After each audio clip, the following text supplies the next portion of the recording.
ಅಣ್ಣ ತಮ್ಮ ಮಿತ್ರ ಈ ರೀತಿಯಾದಂತಹ ಸಂಬಂಧಗಳಲ್ಲಿ ಆಸ್ತಿ ಪಾಸ್ತಿ ವ್ಯಾಜ್ಯಗಳು ಬಂದು ಅವನಾಗವನೇ ನನಗೆ ನನ್ನ ಆಸ್ತಿ ಡಾಕ್ಯುಮೆಂಟ್ ಮಾಡಿಕೊಡ್ಬೇಕು, ಅವನು ನನ್ನ ಮೇಲೆ ತುಂಬ ವಿಷ ಕಾರ್ತಾ ಇದ್ದಾನೆ, ನಾನು ಅವನ ಹತ್ರ ಹೋಗಿ ಪೊಸಿಷನ್ ತೊಗೊಳಕ್ಕಾಗ್ತಾ ಇಲ್ಲ, ನನ್ನ ಜಾಗ ಜಮೀನ್ ಹತ್ರ ಹೋದ್ರೆ ಸಾಕು ನನ್ನ ಕಡದೇ ಬಿಡ್ತೀನಿ ಅಂತ ಇದ್ದಾನೆ. ಅಧಿಕಾರ ಬಲ ಹೆಚ್ಚಾಗಿರೋದ್ರಿಂದ ಅಹಂಕಾರದಲ್ಲಿ ಮೆರಿತಾ ಇದ್ದಾನೆ.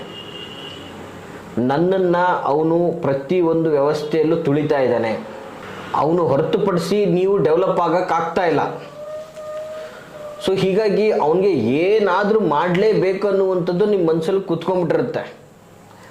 ಅವನು ನನ್ನ ಎದುರುಗಡೆ ಬಂದರೆ ತಲೆ ತಗ್ಗಿಸ್ಕೊಂಡು ಹೋಗ್ಬೇಕು, ನನ್ನ ಎದುರುಗಡೆ ತುಟಿಕ್ ಪಿಟಿಕ್ ಅನ್ನಬಾರ್ದು, ನನಗೆ ಅವನು ಬೇರೆಯವರು ಯಾವ ರೀತಿ ಸಮಾನವಾಗಿ ಗೌರವ ಕೊಡ್ತಾರೋ ಆ ಥರ ಅವನು ನನಗೆ ಗೌರವ ಕೊಡಬೇಕು. ನಿಮ್ಮ ವೀಕ್ನೆಸ್ಸನ್ನೇ ಇಟ್ಕೊಂಡು ನಿಮಗೆ ಎಲ್ಲೂ ಹೋಗಕ್ಕೆ ಬಿಡದೆ ನೀವು ದುಡ್ದಿದ್ದನ್ನು ಕಿತ್ಕೊಂಡು ಸೊ ನಿಮಗೆ ಒಂದು ರೀತಿಯಲ್ಲಿ ಅಪಹಾಸ್ಯ ಮಾಡ್ತಾ ಅವಮಾನ ಮಾಡ್ತಾ ನಿಮ್ಮನ್ನು ತುಂಬ ಕೀಳಾಗಿ ನೋಡ್ತಾ ಸಂಕಷ್ಟವನ್ನು ಕೊಡ್ತಾನೆ ಇರ್ತಾನೆ ಪದೇ ಪದೇ. ನಮಸ್ತೆ ವೀಕ್ಷಕರೇ, ನಾನು ನಿಮ್ಮ ಮೈಸೂರಿನ ಶ್ರೀನಿವಾಸನ್. ವೀಕ್ಷಕರೇ, ಸಾಮಾನ್ಯವಾಗಿ ಇವತ್ತೊಂದು ದಿನ ನಿಮಗೆ ತೊಂದರೆ ಕೊಡ್ತಾ ಇರೋರು ಯಾರು ಅಂತಕ್ಕಂಥದ್ದು ನಿಮಗೆ ಗೊತ್ತಿರುತ್ತೆ. ನಿಮ್ಮ ಪ್ರತಿಯೊಂದು ಕಾರ್ಯದಲ್ಲೂ ಕೂಡ ನಿಮಗೆ ತೊಂದರೆ ಕೊಡ್ತಾ ಇರ್ತಾರೆ. ಬಟ್ ನಿಮಗೆ ತೊಂದರೆ ಕೊಡ್ತಾ ಇರ್ತಕ್ಕಂಥವ್ರು ಬೇರೆ ಯಾರೂ ಅಲ್ಲ, ನಿಮ್ಮ ಸ್ನೇಹಿತರಾಗಿರ್ಬೋದು, ನಿಮ್ಮ ತಂದೆ ಅಥವಾ ತಾಯಿ ಅಥವಾ ಅಣ್ಣ ತಮ್ಮ, ಸಂಬಂಧಿಕರು, ಪಕ್ಕದ ಮನೆಯವರು, ಹೀಗೆ ಎಲ್ಲ ವರ್ಗದಿಂದನೂ ಕೂಡ ನಿಮಗೊಂದು ತೊಂದರೆ ಕೊಡ್ತಾ ಇರ್ತಾರೆ. ಸೊ ತೊಂದರೆ ಸುಮ್ಮನೆ ತೊಂದರೆ ಕೊಡಲಿಕ್ಕೆ ಯಾರಿಗೂ ಇಷ್ಟ ಇರಲ್ಲ. ಇವತ್ತು ನೀವು ಅವ್ರಿಗೇನು ತೊಂದರೆ ಮಾಡಿರ್ತಾರೋ ಅವ್ರು ನಿಮಗೇನು ತೊಂದರೆ ಮಾಡಿರ್ತಾರೋ ಆ ಪ್ರಶ್ನೆ ಇಲ್ಲಿ ನಾನು ಮಾತಾಡ್ಲಿಕ್ಕೆ ಹೋಗೋದಿಲ್ಲ. ಬಟ್ ಇವತ್ತು ನಿಮಗೆ ತೊಂದರೆ ಆಗ್ತಾ ಇದೆ, ಇವತ್ತೊಂದು ದಿನ ಪರ್ಟಿಕ್ಯುಲರ್ ಆಗಿ ಇಂಥ ವ್ಯಕ್ತಿಯಿಂದ ತೊಂದರೆ ಆಗ್ತಾ ಇದೆ, ಆ ವ್ಯಕ್ತಿ ನನಗೆ ಅಭಿವೃದ್ಧಿ ಆಗಲಿಕ್ಕೆ ಬಿಡ್ತಾ ಇಲ್ಲ, ನನ್ನ ಪ್ರತಿಯೊಂದು ಕಾರ್ಯಕ್ಕೂ ಆ ವ್ಯಕ್ತಿ ಅಡ್ಡಿ ಆಗ್ತಾ ಇದ್ದಾನೆ, ನನಗೆ ಅವಮಾನ ಮಾಡ್ತಾ ಇದ್ದಾನೆ, ನನಗೆ ಅಪಮಾನ ಮಾಡ್ತಾ ಇದ್ದಾನೆ, ಈ ವ್ಯಕ್ತಿ ದೇಹದಿಂದ ಬಲಿಷ್ಠನಾಗಿರೋದ್ರಿಂದ ನಾನು ಅವನನ್ನು ಧೈರ್ಯದಿಂದ ಫೇಸ್ ಮಾಡೋಕ್ಕಾಗ್ತಾ ಇಲ್ಲ, ಮತ್ತು ಆ ವ್ಯಕ್ತಿ ಹಣಬಲದಲ್ಲೂ ಕೂಡ ಬಲಿಷ್ಠನಾಗಿರೋದ್ರಿಂದ, ರಾಜಕೀಯ ಬಲ ಹೆಚ್ಚಾಗಿರೋದ್ರಿಂದ, ಅಧಿಕಾರ ಬಲ ಹೆಚ್ಚಾಗಿರೋದ್ರಿಂದ ಅಹಂಕಾರದಲ್ಲಿ ಮೆರಿತಾ ಇದ್ದಾನೆ. ನನ್ನನ್ನು ಅವನು ಪ್ರತಿಯೊಂದು ವ್ಯವಸ್ಥೆಯಲ್ಲೂ ತುಳಿತಾ ಇದ್ದಾನೆ. ಈ ಥರದ ಒಂದಷ್ಟು ಸಂಕಷ್ಟಗಳನ್ನು ಅನುಭವಿಸ್ತಾ ಇರ್ತಾರೆ. ಶತ್ರು ಯಾರು ಅಂತ ನಿಮಗೆ ನೇರವಾಗಿ ಗೊತ್ತಾಗಿದೆ, ಬಟ್ ಏನೂ ಮಾಡೋಕ್ಕಾಗದಿರುವಂಥ ಅಸಹಾಯಕ ಸ್ಥಿತಿಯಲ್ಲಿ ಇದ್ದೀರಾ. ಅವನು ಹೊರತುಪಡಿಸಿ ನೀವು ಡೆವಲಪ್ ಆಗೋಕ್ಕಾಗ್ತಾ ಇಲ್ಲ. ಸೊ ಹೀಗಾಗಿ ಅವನಿಗೆ ಏನಾದರೂ ಮಾಡಲೇಬೇಕು ಅನ್ನುವಂಥದ್ದು ನಿಮ್ಮ ಮನಸ್ಸಲ್ಲಿ ಕೂತ್ಕೊಂಡ್ಬಿಟ್ಟಿರುತ್ತೆ. ಅವನು ನನ್ನ ಎದುರುಗಡೆ ಬಂದರೆ ತಲೆ ತಗ್ಗಿಸ್ಕೊಂಡು ಹೋಗ್ಬೇಕು, ನನ್ನ ಎದುರುಗಡೆ ತುಟಿಕ್ ಪಿಟಿಕ್ ಅನ್ನಬಾರ್ದು, ನನಗೆ ಅವನು ಬೇರೆಯವರು ಯಾವ ರೀತಿ ಸಮಾನವಾಗಿ ಗೌರವ ಕೊಡ್ತಾರೋ ಆ ಥರ ಅವನು ನನಗೆ ಗೌರವ ಕೊಡಬೇಕು. ಈ ಥರದ್ದೆಲ್ಲ ಆಗಬೇಕಲ್ಲ, ಮಾಡ್ಕೊಳ್ಳೋದು ಹೇಗೆ, ಆಗ್ತಾ ಇಲ್ವಲ್ಲ ಅನ್ನುವಂತಹ ಜಿಜ್ಞಾಸೆ ನಿಮ್ಮನ್ನು ಕಾಡ್ತಾ ಇರುತ್ತೆ. ಇದು ಒಂದು ರೀತಿ ಆದಂಥದ್ದಾದರೆ, ಇನ್ನು ಕೆಲವ್ರಿಗೇನಾಗಿರ್ತದೆ, ಸಂಬಂಧಗಳಲ್ಲಿ ಅಣ್ಣ ತಮ್ಮ ಮಿತ್ರ ಈ ರೀತಿಯಾದಂತಹ ಸಂಬಂಧಗಳಲ್ಲಿ ಆಸ್ತಿ ಪಾಸ್ತಿ ವ್ಯಾಜ್ಯಗಳು ಬಂದು ಅವನಾಗವನೇ ನನಗೆ ನನ್ನ ಆಸ್ತಿ ಡಾಕ್ಯುಮೆಂಟ್ ಮಾಡಿಕೊಡ್ಬೇಕು, ಅವನು ನನ್ನ ಮೇಲೆ ತುಂಬ ವಿಷ ಕಾರ್ತಾ ಇದ್ದಾನೆ, ನಾನು ಅವನ ಹತ್ರ ಹೋಗಿ ಪೊಸಿಷನ್ ತೊಗೊಳಕ್ಕಾಗ್ತಾ ಇಲ್ಲ, ನನ್ನ ಜಾಗ ಜಮೀನ್ ಹತ್ರ ಹೋದ್ರೆ ಸಾಕು ನನ್ನ ಕಡದೇ ಬಿಡ್ತೀನಿ ಅಂತ ಇದ್ದಾನೆ, ಅವನ ಜೊತೆ ನಾನು ಹೊಡೆದಾಡೋಷ್ಟು ಶಕ್ತಿ ನನ್ನ ಹತ್ರ ಇಲ್ಲ, ನನಗೆ ಅವನಿಂದ ಅನ್ಯಾಯ ಆಗ್ತಾ ಇದೆ, ಇವನು ನನ್ನ ರಕ್ತನೇ ಆಗಿದ್ದು ಇವನಿಗೆ ನಾನು ಏನೂ ಮಾಡೋಕ್ಕಾಗ್ತಾ ಇಲ್ವಲ್ಲ ಅನ್ನುವಂತಹ ಕೊರಗು. ಇನ್ನು ಕೆಲವ್ರಿಗೆ ಸ್ನೇಹ ಮಿತ್ರ ವರ್ಗಗಳಲ್ಲಿ ಏನೋ ಒಂದು ಸಹಕಾರ ಇನ್ನೊಂದೇನೋ ಮಾಡಿರ್ತೀರ. ಸೊ ಅದನ್ನೇ ಒಂದು ಇಟ್ಕೊಂಡು, ನಿಮ್ಮ ವೀಕ್ನೆಸ್ಸನ್ನೇ ಇಟ್ಕೊಂಡು ನಿಮಗೆ ಎಲ್ಲೂ ಹೋಗಕ್ಕೆ ಬಿಡದೆ ನೀವು ದುಡ್ದಿದ್ದನ್ನು ಕಿತ್ಕೊಂಡು ಸೊ ನಿಮಗೆ ಒಂದು ರೀತಿಯಲ್ಲಿ ಅಪಹಾಸ್ಯ ಮಾಡ್ತಾ ಅವಮಾನ ಮಾಡ್ತಾ ನಿಮ್ಮನ್ನು ತುಂಬ ಕೀಳಾಗಿ ನೋಡ್ತಾ ಸಂಕಷ್ಟವನ್ನು ಕೊಡ್ತಾನೆ ಇರ್ತಾನೆ, ಪದೇ ಪದೇ ಉಪದ್ರವ ಕೊಡ್ತಾ ಇರ್ತಾನೆ. ಅವನ ಉಪಟಳಗಳನ್ನು ತಾಳಲಾರದೆ ನೀವು ಅವನ್ನ ಎಷ್ಟೇ ಬ್ಲ್ಯಾಕ್ ಲಿಸ್ಟ್ ಹಾಕಿದ್ರು, ಅವನ್ನ ದೂರ ಇಟ್ಟರು, ಏನೇ ಮಾಡಿದ್ರು ಅವ್ನು ನಿಮ್ಗೆ ಹತ್ರ ಆಗ್ತಾನೆ ಇರ್ತಾನೆ. ಸೊ ಅವನಿಂದ ನೀವು ಹೊರಗಡೆ ಬರೋಕ್ಕೆ ಆಗ್ತಾ ಇರಲ್ಲ, ತುಂಬ ಜಿಜ್ಞಾಸೆ ಆಗ್ತಾ ಇರುತ್ತೆ ನಿಮಗೆ. ಇಂತಹ ಶತ್ರುವನ್ನು ಸಹ ನೀವು ಕಟಾಖಂಡಿತವಾಗಿ ನಾಶ ಮಾಡುವಂಥದ್ದು, ಅಥವಾ ಖಂಡಿತವಾಗಿ ಅವ್ರನ್ನ ಮಟ್ಟ ಹಾಕುವಂಥದ್ದು, ಅಥವಾ ಅವರು ನಿಮ್ಮನ್ನು ಕಂಡ್ರೆ ಹೆದರುವಂಥದ್ದು, ಅಂತಹ ಒಂದು ತಂತ್ರ. ಏನು ಮಾಡಬೇಕು ಈ ಥರ ಸಿಚುಯೇಷನ್ಗಳಿದ್ದಾಗ ಗುರುಗಳೇ? ಸೊ ಇಲ್ಲಿ ನಿಮಗೆ ಈ ಎಲ್ಲ ವರ್ಗದಲ್ಲೂ ಶತ್ರುಗಳಿದ್ದಾರೆ, ಸಂಕಷ್ಟದಲ್ಲಿದ್ದೀರಾ ಅಂದರೆ ನೀವು ಏನು ಒಳ್ಳೆಯವರು ಅನ್ನುವಂಥ ವಿಚಾರನ ಹೇಳ್ತಾ ಇಲ್ಲ ನೋಡಿ.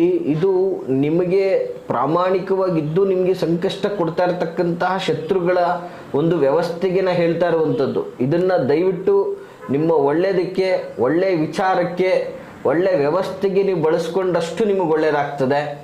ಇದನ್ನು ದುರುಪಯೋಗ ಪಡ್ಕೊಂಡ್ರೆ ಇದಕ್ಕೆ ನಾವು ಜವಾಬ್ದಾರರಾಗಿರೋದಿಲ್ಲ. ಇದನ್ನು ಒಂದು ಒಳ್ಳೆಯ ರೀತಿಯಲ್ಲಿ ಸಾತ್ವಿಕವಾಗಿ ಬಳಸ್ಕೊಂಡ್ರೆ ಒಳ್ಳೆಯದಾಗ್ತದೆ. ಇದನ್ನು ಕೆಟ್ಟ ರೀತಿಯಲ್ಲಿ ಬಳಸ್ಕೊಂಡು ಕೆಟ್ಟ ಕಾರ್ಯಗಳಿಗೆ ನೀವು ಬಳಸೋದ್ರಿಂದ ಅದರ ಕರ್ಮ ನಿಮಗೆ, ಅದರ ಒಂದು ಪ್ರಭಾವ, ಕೆಟ್ಟ ಪರಿಣಾಮನೂ ನಿಮಗೆ. ಹಾಗಾಗಿ ವೀಕ್ಷಕರೇ, ನಾನು ಹೇಳುವಂಥದ್ದಿಷ್ಟೇ, ಇವತ್ತು ಈ ಎಲ್ಲ ಥರದ ತೊಂದರೆಗಳಿಂದ ನೀವು ಮುಕ್ತಿ ಹೊಂದಬೇಕು ಅಂತಂದರೆ ಈ ಒಂದು ಸರಳವಾದಂತಹ ತಂತ್ರವನ್ನು ಮಾಡಿ.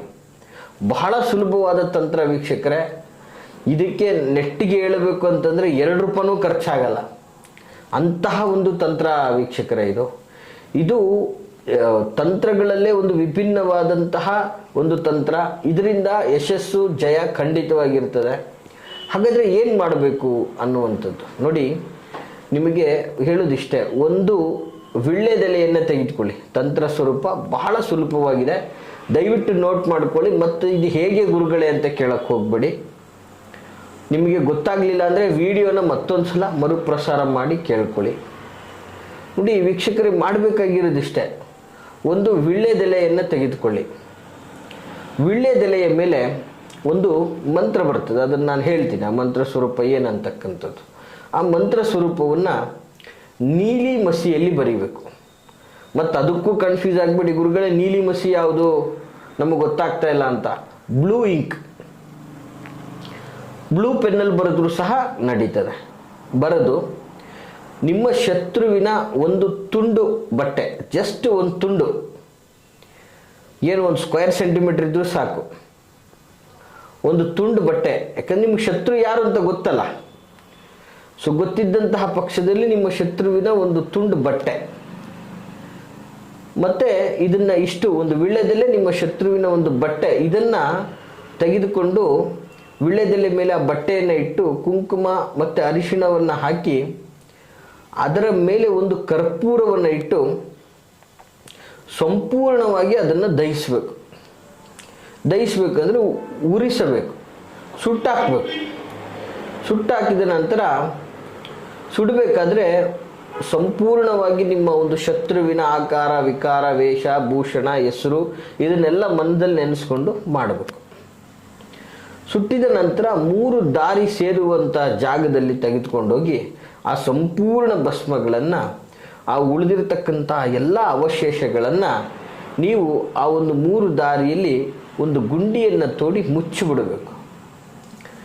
ಈ ರೀತಿಯಲ್ಲಿ ಮಾಡಿದ್ರೆ ಸಾಕು, ನಿಮ್ಮ ಶತ್ರುವಿನ ಜಂಗಾಬಲ ಅಡಗುತ್ತೆ, ನಿಮ್ಮ ಶತ್ರು ನಾಶನ ಆಗ್ತಾನೆ, ನಿಮಗೆ ಅವನಿಂದ ಉಪಟಳಗಳಾಗೋದಿಲ್ಲ. ಆ ಶತ್ರು ನಿಮ್ಮನ್ನು ಕಂಡ್ರೆ ನಡುಗುವಂತಹ ಸ್ಥಿತಿಗೆ ಬರ್ತಾನೆ. ಅಂತಹ ಒಂದು ಅದ್ಭುತ ಕಾರ್ಯ. ಹೌದು, ಹಾಗಾದರೆ ಈ ವಿಳ್ಳೆದೆಲೆ ಮೇಲೆ ಯಾವ ಮಂತ್ರ ಬರೀಬೇಕು ಗುರುಗಳೇ ಅಂತಕ್ಕಂಥದ್ದು ನೋಡಿ. ಮಂತ್ರ ಸ್ವರೂಪ ಬಹಳ ಸುಲಭವಾಗಿರ್ತಕ್ಕಂಥದ್ದು, ದಯವಿಟ್ಟು ನೋಟ್ ಮಾಡ್ಕೊಳ್ಳಿ. ಓಂ ಕಾಲ ಭೈರವಿ, ಮೃತ್ಯು ಭೈರವಿ, ಮಮ ಶತ್ರು, ಅದ್ರ ಪಕ್ಕದಲ್ಲಿ ಶತ್ರುವಿನ ಹೆಸರನ್ನು ಬರೀಬೇಕು ವೀಕ್ಷಕರೇ. ನಾಶಾಯ ನಾಶಾಯ ಸ್ವಾಹ. ನೋಡಿ ಇನ್ನೊಂದ್ಸಲ ಹೇಳ್ಕೊಡ್ತಾ ಇದ್ದೀನಿ, ಬಹಳ ಸುಲಭವಾದಂತಹ ತಂತ್ರ, ಮಂತ್ರ ಸ್ವರೂಪ ಇದು. ಓಂ ಕಾಲ ಭೈರವಿ, ಮೃತ್ಯು ಭೈರವಿ, ಮಮ ಶತ್ರು, ಅದರ ಪಕ್ಕದಲ್ಲಿ ಶತ್ರುವಿನ ಹೆಸರು, ಅದನ್ನು ನೀವು ನಿಮ್ಮ ಉಚ್ಚಾರದಲ್ಲೂ ಕೂಡ ಮಾಡ್ಕೋಬೋದು. ನಾಶಾಯ ನಾಶಾಯ ಸ್ವಾಹ. ಇಷ್ಟೇ. ಇದನ್ನು ನೀಲಿ ಮಸಿಯಲ್ಲಿ ಬರೆದ್ಬಿಟ್ಟು ಈ ಒಂದು ವಿಧಾನದ ಪ್ರಕಾರ ನೀವು ಮಾಡಿದ್ದೆ ಆದರೆ ಖಂಡಿತವಾಗಿ ಶತ್ರುಗಳು ನಾಶ ಆಗ್ತಕ್ಕಂಥದ್ದಾಗಿರ್ತದೆ. ಮತ್ತು ಸಾತ್ವಿಕವಾಗಿ ನಿಮಗೆ ಉಪಟಳವಾಗ್ತಾ ಇರತಕ್ಕಂತಹ ಶತ್ರುಗಳ ಮೇಲೆ ಇದನ್ನು ಮಾಡಿ, ದಯವಿಟ್ಟು ಅನ್ಯತಃ ಮತ್ತೊಬ್ಬರ ಮೇಲೆ ಮಗದೊಬ್ಬರ ಮೇಲೆ ಅಮಾಯಕರ ಮೇಲೆ ಈ ಒಂದು ಕಾರ್ಯತಂತ್ರವನ್ನು ಮಾಡಲಿಕ್ಕೆ ಹೋಗಬೇಡಿ. ಇದರ ಪ್ರಭಾವ ನೀವೇ ಅನುಭವಿಸುವಂಥದ್ದಾಗಿರ್ತದೆ ಅಂತ ಹೇಳ್ತಾ, ಈ ಮಾಹಿತಿ ತಮಗೆ ಇಷ್ಟವಾಗಿದ್ದಲ್ಲಿ ಲೈಕ್ ಮಾಡಿ. ಹಾಗೆ ಯಾರೆಲ್ಲ ಸಂಕಷ್ಟದಲ್ಲಿದ್ದಾರೋ ಅವ್ರಿಗೆ ಈ ಒಂದು ವಿಡಿಯೋನ ತಪ್ಪದೆ ಶೇರ್ ಮಾಡಿ ಅಂತ ಹೇಳ್ತಾ, ಜೊತೆಗೆ ನಿಮ್ಮ ಯಾವುದೇ ಥರದ ಸಂಕಷ್ಟಗಳನ್ನು ಮುಕ್ತವಾಗಿ ನಮ್ಮೊಟ್ಟಿಗೆ ಮಾತಾಡಬೇಕು, ಹಂಚ್ಕೋಬೇಕು, ಪರಿಹಾರಗಳನ್ನು ಕಂಡುಕೋಬೇಕು ಅನ್ನೋದಾದರೆ ವಿಡಿಯೋದಲ್ಲಿ ಕಾಣ್ತಾ ಇರತಕ್ಕಂತಹ ಸಂಖ್ಯೆಗೆ ಕರೆ ಮಾಡಿ. ನಾವಿರ್ತಕ್ಕಂತಹ ವಿಳಾಸ ಮೈಸೂರಿನ ವಿಜಯನಗರ 2ನೇ ಹಂತ KD ಸರ್ಕಲಲ್ಲಿ ನಮ್ಮ ಕಚೇರಿ ಇರ್ತಕ್ಕಂಥದ್ದು. ನೇರವಾಗಿ ಸಹ ಬಂದು ನಮ್ಮನ್ನು ಭೇಟಿಯಾಗಿ ಅಂತ ಹೇಳ್ತಾ ಎಲ್ರಿಗೂ ಶುಭವಾಗಲಿ. ನಮಸ್ಕಾರ.